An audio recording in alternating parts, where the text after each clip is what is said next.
Today's video is on Alejandro Hernandez and the wrongful conviction in the 80s that led him to being on the Innocence Project.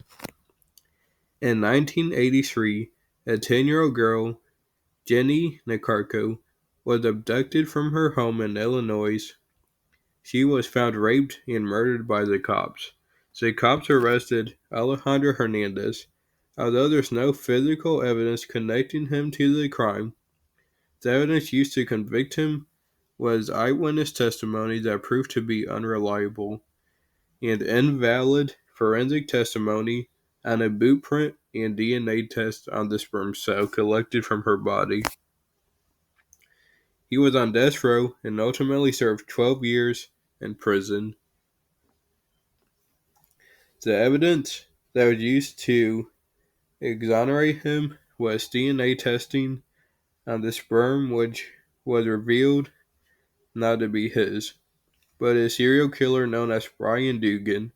At the time of his conviction, the DNA testing for sperm wasn't as reliable, and it became to be more reliable over time.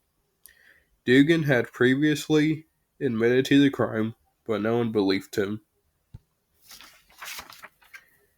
December of 1995, all charges were dropped and he became exonerated.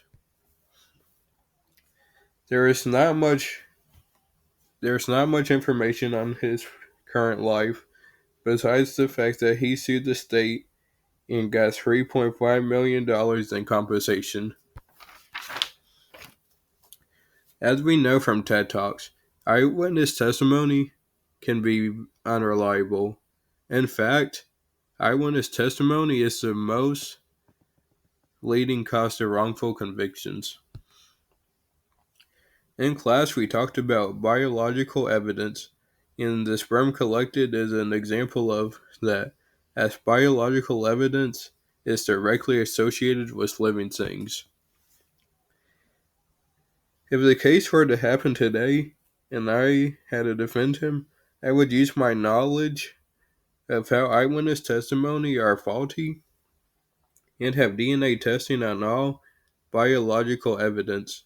I promise you, if this case happened today, that Hernandez would have never been in jail. His story is a powerful message on how a system that's meant to protect you can also harm you. His case is a prominent example to demonstrate how important forensic science is.